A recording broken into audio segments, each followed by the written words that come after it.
Welcome to the Anime Summaries channel with the second part of the summary of the anime Isekai Nonbiri Nouka. After Horako's first month in the forest, his life continues and he learns many things, such as if he wants the potatoes not to turn green, he must bury them in the soil for a longer period.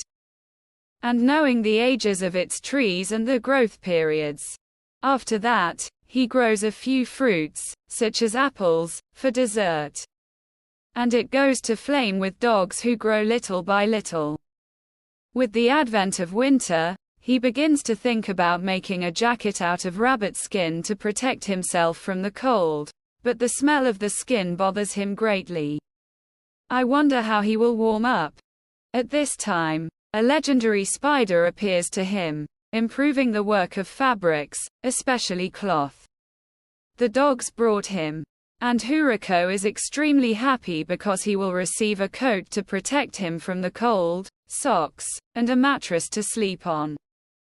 Winter finally arrived and the ground was covered with snow and Horako was sitting inside warming himself.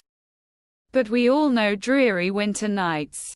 In this atmosphere, he was missing someone to talk to, share his achievements with, tell him about his day, and pray to God to bless him with someone to live happily with.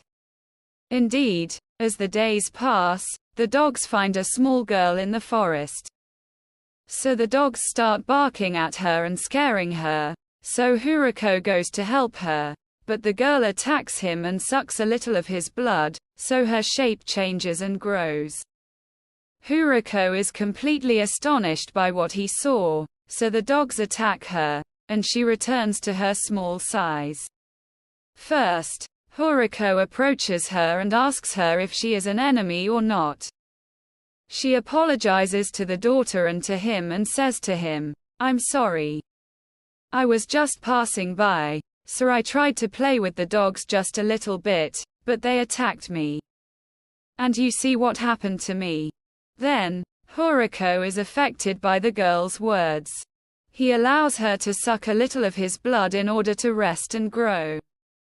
And since Horako has a healthy body that does not get tired, this impossible pain affects him. And by the way, this girl was a vampire and her name is Mira.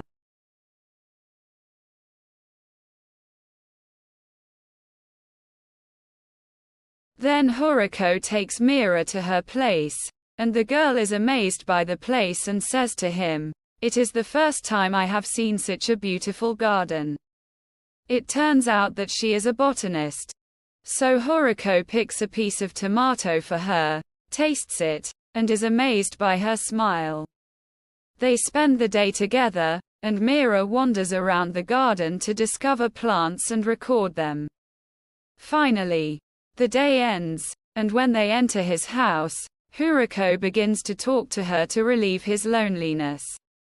The girl begins to tell him her story that she is fleeing the city because the soldiers are following her.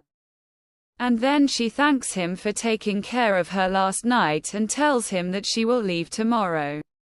Horako is upset by her words and says, himself, "I don't want her to leave." So he takes the cup of tea from his hand and says to her, "I have a request for you. I want you to live with me. I don't want you to leave me alone." She says to him, "But there are people following me, and she could get hurt because of me."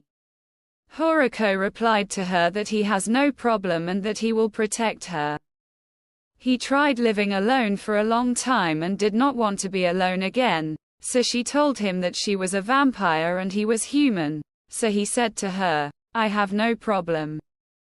I will take care of you and love you forever." Mira is pleased with his words, and her face turns red with embarrassment, and she tells him, "We agreed. So you will get married from today." The next day, Horako wakes up and goes to his farm to work actively there. He is very happy. Mira comes to greet him in the morning. He tells her, "You are the first person in my village and the number 30. She is happy with his words and tells him, "The best 30, and then they continue their work on the farm. And suddenly the alarm bell rings and Hirako quickly goes out to see what is there. He finds another girl tied up by dogs, just like what happened with Mira. The boy rescues her and asks her who she is and why she came here. She tells him that her name is Tia and she is from the race of the sky and she came to look for a specific person. And this person was trying to escape, but Tia saw her and tried to attack her, but the dogs intervened to destroy the situation, and Hirako calmed her down. And then he took her to his house and sat her next to Mira so she could tell him everything and why she was searching for her. So she told him that Mira blew up one of the palaces when the kingdom was conducting one of the experiments, and for this reason, everyone was searching for her. Then Mira interrupted her and told her that the reason was Neil, who was harassing her in order to make a medicine for him. And when she was upset with him, she blew up his palace and came here. Tia was shocked by the words, so she asked her about Hirako and why Haya is here with him. And Mira's face becomes red and she says that he is my husband and I will live with him forever. Hirako insults him with her words. So Mira makes an offer to Haya to live with them here, and that the place is spacious and has everything she needs, and most importantly, Sima is not there. But Tia does not understand the words well, so Mira takes her. She goes to the farm and introduces her to dogs, spiders, and everything else. And Hirako makes food for her and teaches her how to pick vegetables, and the girl is extremely happy. Finally, he gives her strawberries for dessert, and Tia finally decides to stay with them. The next day, the girl sees the descendants of the magical dogs and knows their large number, and sees the spider and his children as well. She tells Hirako that she will go to get someone, so she flies from the farm and returns a few days later, bringing with her 6 of the 1,000. Their appearance is very beautiful.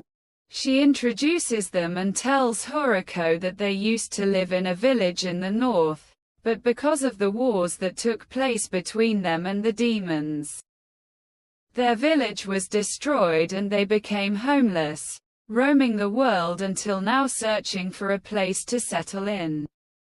She asks him to allow them. By living here, the boy agrees to their request.